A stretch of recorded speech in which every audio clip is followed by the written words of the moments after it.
días, estimados participantes.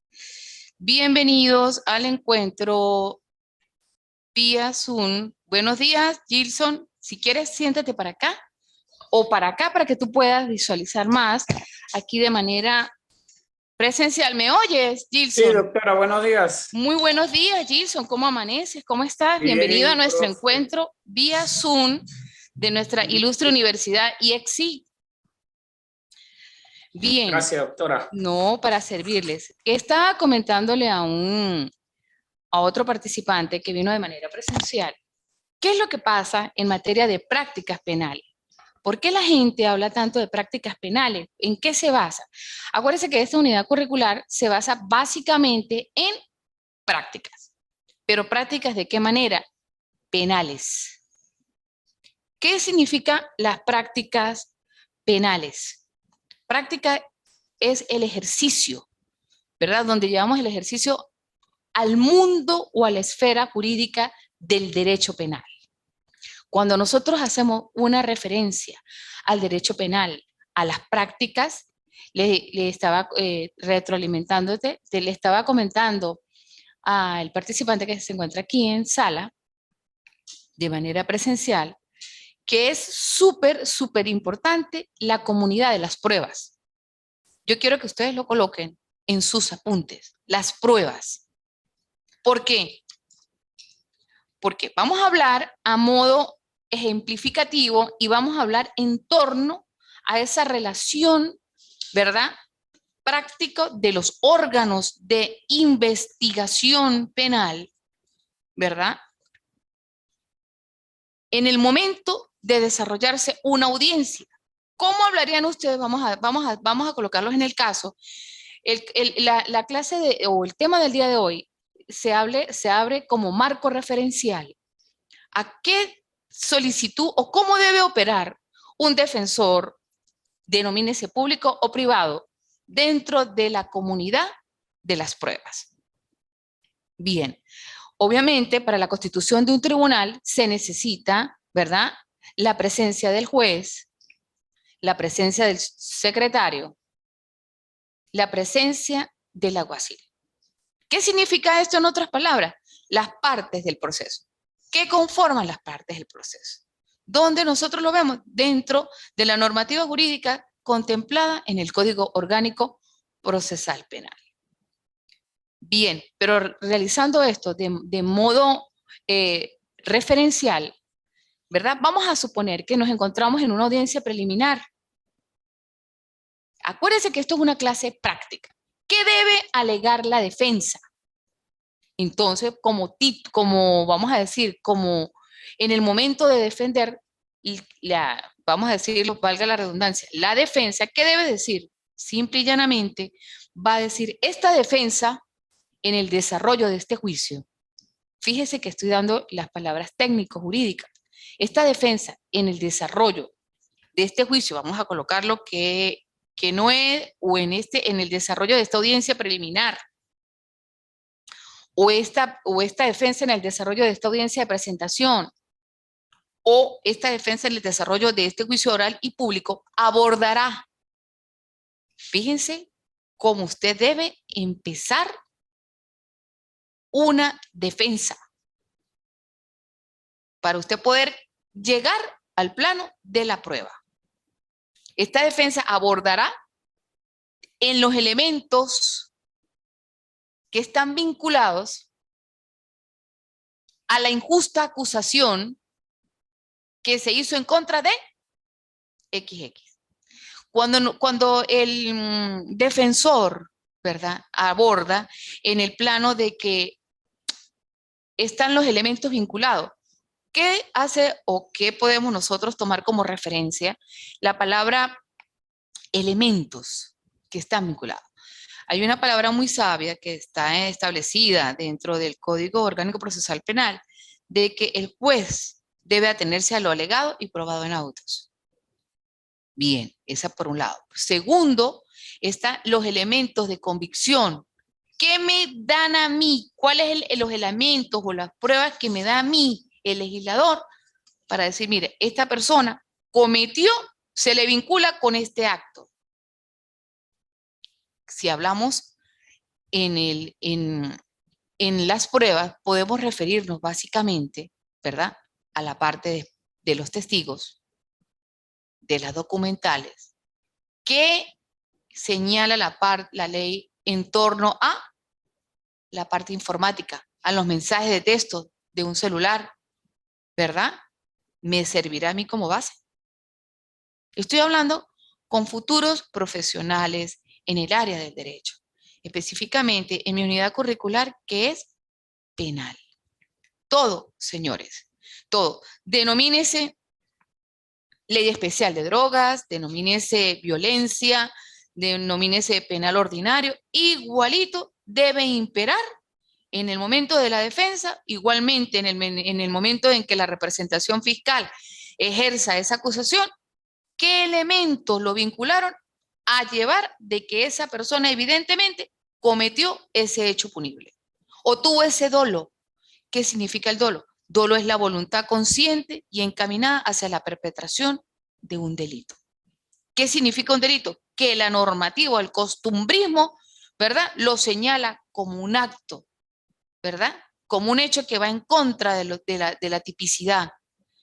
Por ejemplo, en Arabia no se condena la bigamia, no es delito. En Venezuela sí, por decirlo de cierta manera. Bien, dice, a la injusta acusación que se hizo en contra de mi defendido, ¿verdad? Otra vez vuelve a nombrar injusta acusación. ¿Por qué? ¿Por qué? Porque le trata de dar al director del proceso, en este momento al juez, que no existe pleno convencimiento de que ese hecho haya ocurrido. Por ejemplo, en este caso, Gilson o Ilson es juez, ciudadano juez. En este instante, tú eres el juez, ciudadano juez. Esta defensa ejerce dentro de este desarrollo de este juicio oral y público que va a abordar en los elementos de la injusta acusación. ¿Qué señala a modo cognitivo si cualquiera de ustedes es juez? De que hay una injusta acusación. Algo hay que no convence totalmente a la defensa de que ese hecho se haya perpetrado o no. Ese es un elemento.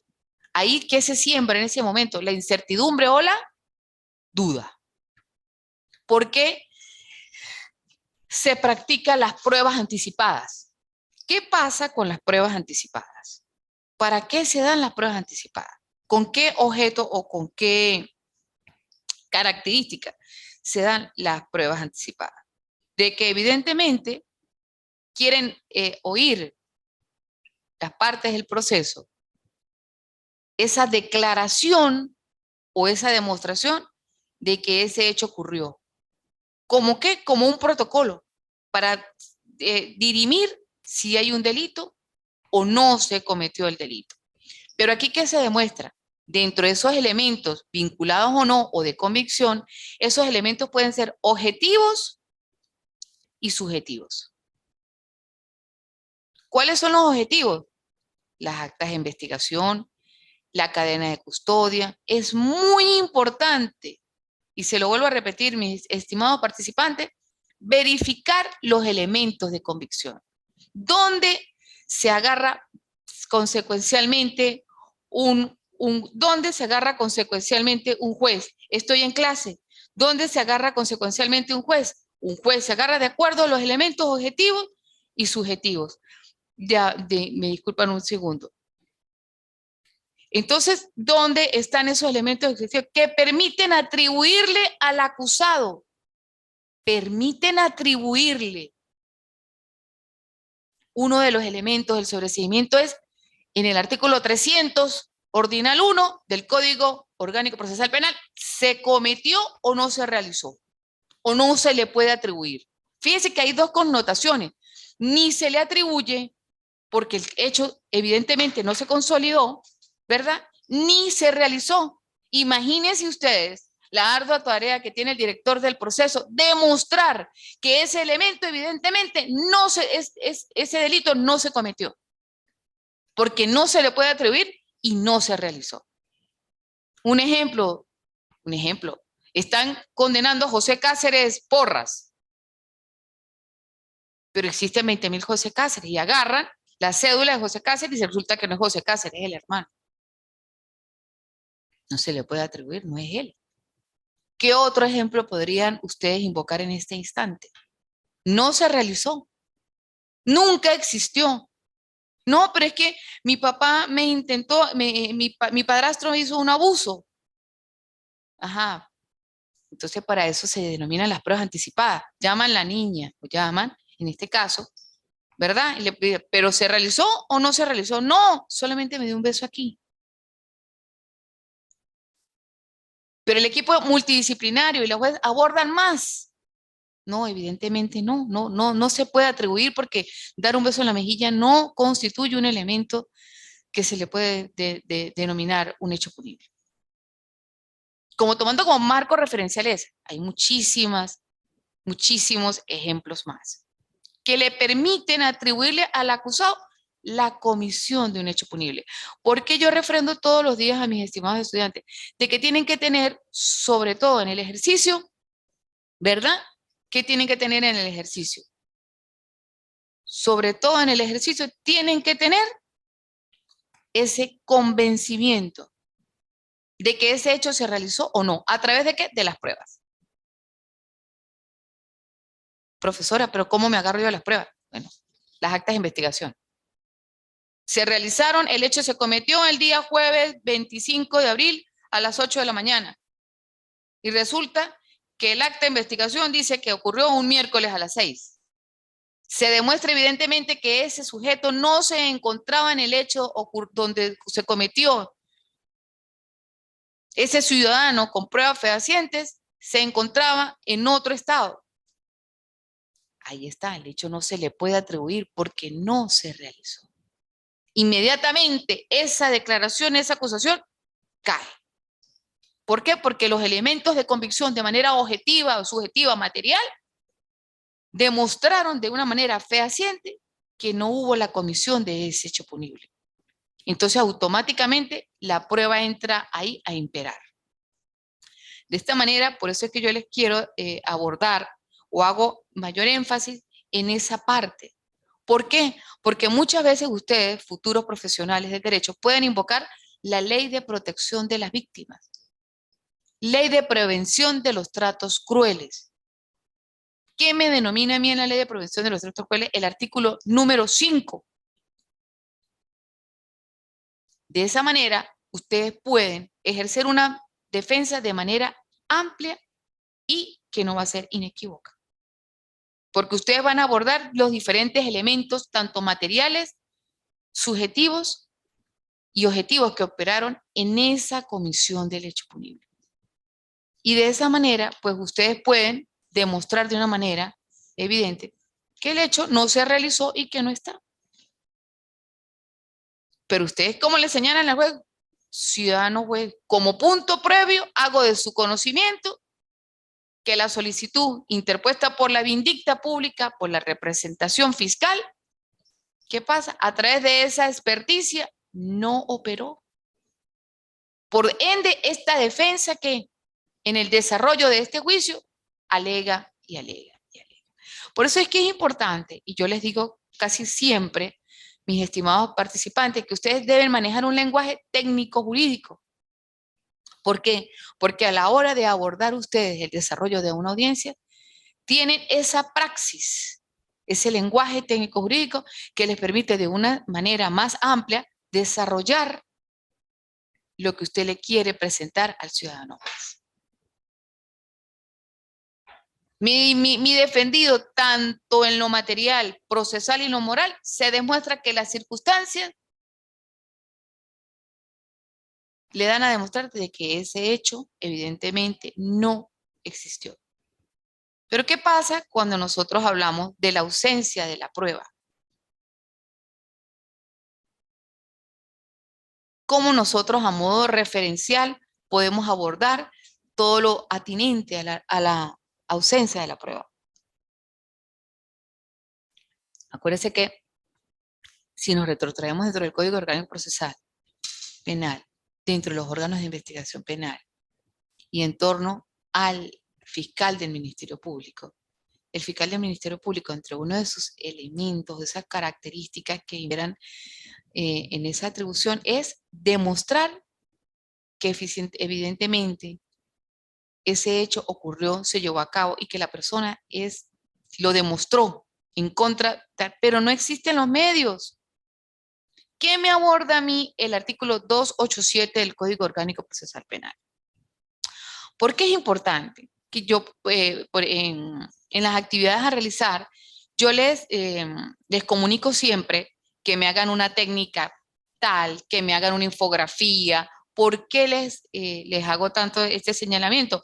Porque en base a esa representación gráfica o a esa actividad que ustedes van a desarrollar, queda más en el aspecto cognitivo. Lo cual es usted en el momento de defender van a poder desarrollar ese vocablo y esa praxis jurídica para demostrarle a la vindicta pública de que hubo una ausencia, de que los elementos que se están invocando dentro de ese desarrollo no existen, de que esa situación que agravió a este ciudadano, ¿verdad? Tanto en lo material, le causó un grave perjuicio. ¿Qué pasa cuando llega un testigo? Dice, no, pero es que él no estaba allá, él estaba aquí. Tiene plena fe. Por eso es importante, y yo les vuelvo a recalcar todos los días, mis estimados participantes, que ustedes tienen que tomar en consideración las pruebas. ¿Por qué? Porque las pruebas vienen a desarrollar esos elementos de convicción, ese ofrecimiento de la prueba. ¿Por qué? Porque va a ofrecer los medios probatorios. ¿Qué se denominan? Medios probatorios.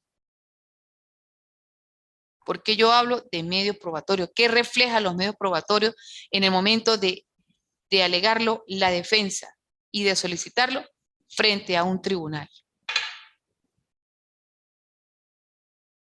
No, pero resulta que yo me encontraba, pero es que yo iba pasando y a esa hora estaba el capataz de la finca, pero es que yo lo vi.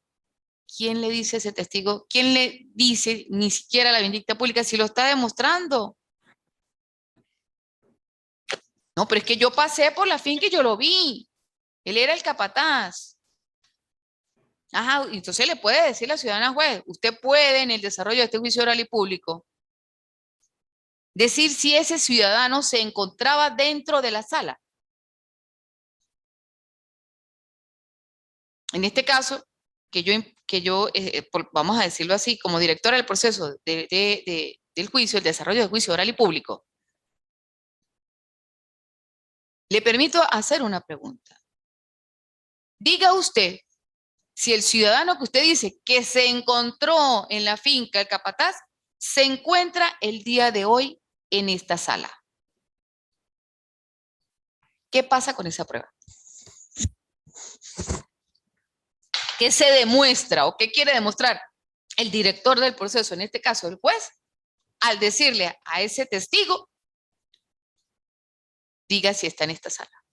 Inmediatamente la prueba cae, porque si el hombre, perdón, ese sujeto está en la sala, usted que lo vio, usted tiene que decir dónde está.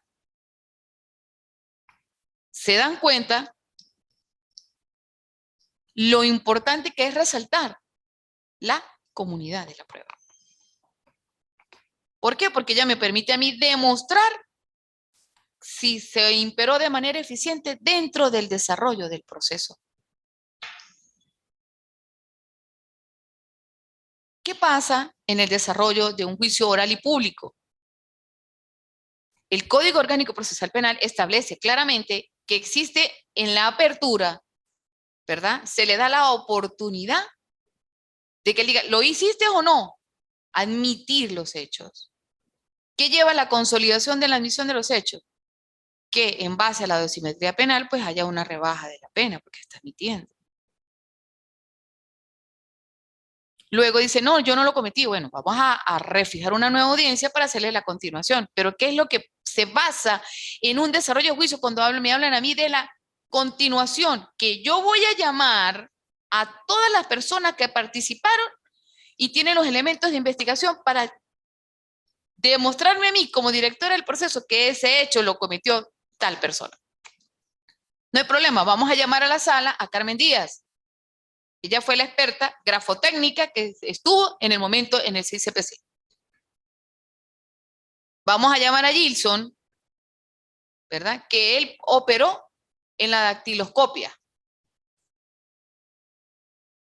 Que la firma se hizo de esta manera, que la firma se hizo de esta otra. De acuerdo a los grafos, a los trazos, me permite a mí demostrar el movimiento de la mano, la operatividad que hice. No, pero es que yo no lo hice, pero disculpe, el trazo demuestra esto. Por eso es que es importante las pruebas. Fíjense, ¿cómo se desvirtúa un testigo? Diga si está aquí en la sala la persona que usted vio entrando a la finca. No, no me acuerdo. Ay, qué cosas. Dígalo usted como director del proceso en este caso, si le siembra o no esa incertidumbre. ¿Ocurrió o no ocurrió? Por eso es importante abordar todos los elementos materiales, subjetivos y objetivos para la demostración de la inocencia o la culpabilidad de ese ciudadano. Es lo que permite demostrar de una manera eficiente la aplicabilidad de la norma jurídica. El ofrecimiento de ese medio de prueba que demuestra evidentemente que se refleja lo alegado y probado en autos. Ojo, muy importante, señalarle el debido proceso. ¿Por qué es importante el debido proceso? Porque yo quiero que ustedes me desarrollen qué significa cada uno de los ordinales. Que debe estar asistido por un juez natural, ¿qué significa que debe estar asistido por un juez natural? Pero que ustedes lo analicen. Porque de esta manera les va a dar una amplitud a la manera del ejercicio profesional, de dar ese ofrecimiento de la prueba.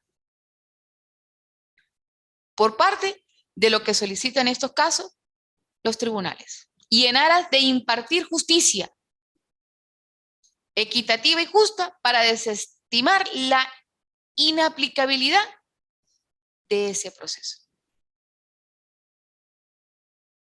Por eso es que es importante que las personas tengan muy clara la conceptualización del debido proceso. La conceptualización de qué significa la comunidad de la prueba. ¿Qué significa en este caso la comunidad de la prueba? ¿Qué es la comunidad de la prueba? ¿Cómo desarrollo la comunidad de la prueba? Mis estimados participantes, una vez que ustedes tengan claro esas definiciones o esas conceptualizaciones, pueden abordar de una manera eficiente el desarrollo de una audiencia preliminar y del desarrollo de un juicio oral y público. ¿Por qué? Porque en la parte de ejecución, ¿qué podemos abordar en la parte de ejecución? No. Ya la persona está evidentemente condenada, ya lo que tiene que llevar es la supervisión técnica y en base a la aplicación de la dosimetría de la pena y de lo que vamos a decir, de la pena que establece ese hecho punible. Por eso es que se considera que a veces hay esa temeridad por parte del Ministerio Público en la violación del debido proceso, en la violación del derecho de la defensa. Por lo tanto, solicito ante este tribunal y en aras de impartir justicia cierta y equitativa, fíjese el modelado. Las partes que debe tener una defensa. ¿En aras de qué? De solicitar impartir justicia cierta y equitativa. ¿Qué señala el legislador cuando dice impartir justicia cierta y equitativa? ¿A qué se refiere? A que el director del proceso debe revisar minuciosamente esos elementos materiales sobre los cuales se abordó el desarrollo de esa acusación. Bien, hasta estos momentos, ¿alguna pregunta? Se me olvidaba decirles algo.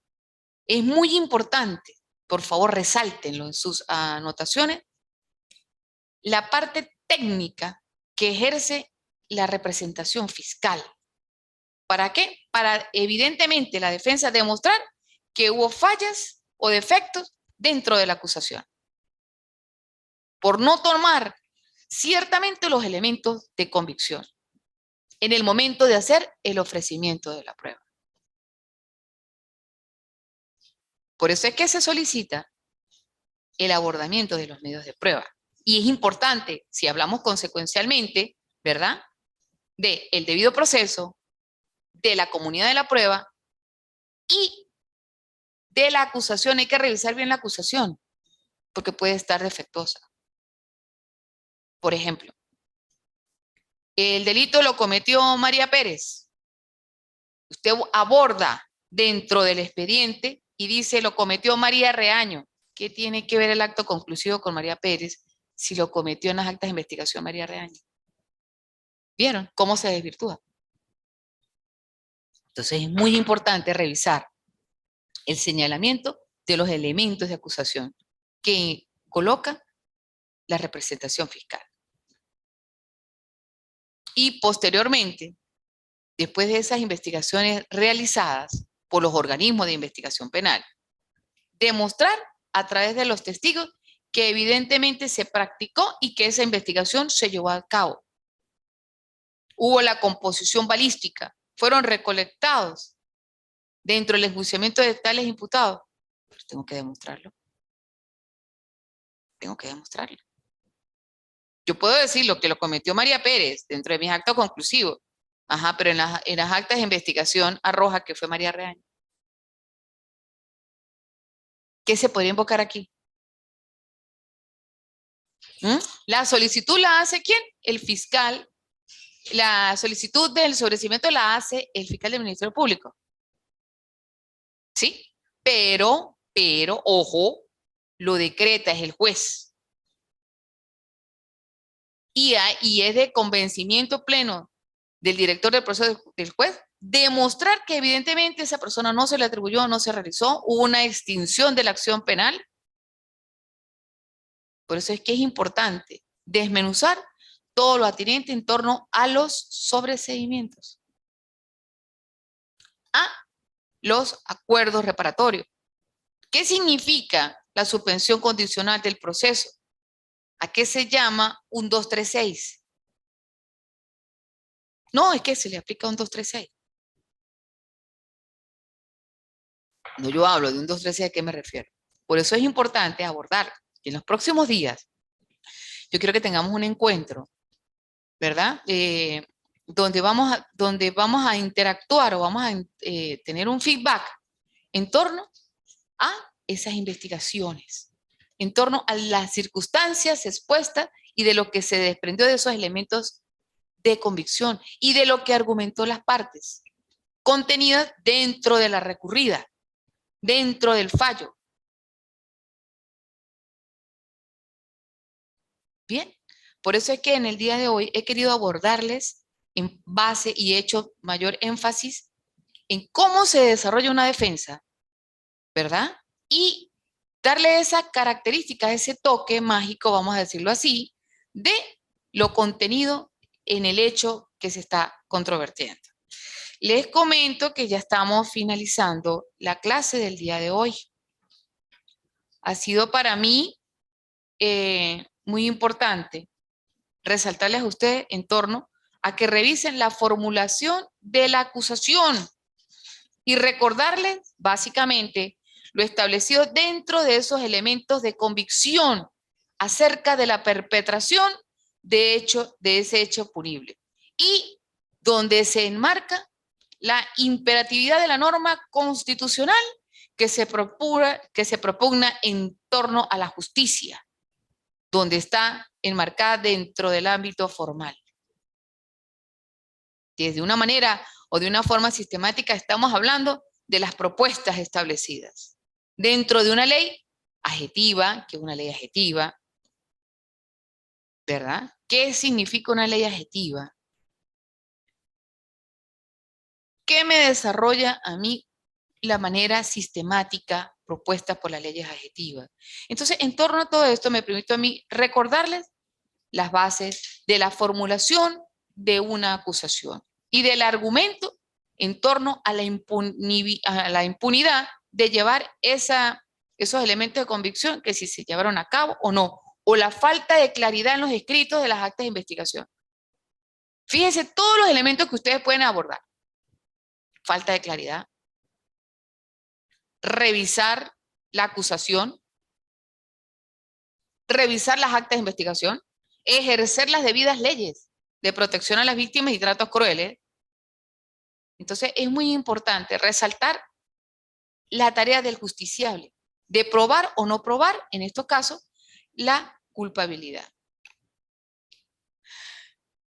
A modo de cierre, quisiera alguna pregunta. La próxima semana trataré de que tengamos un encuentro, pero tecnoformativo, un encuentro donde vamos a interactuar.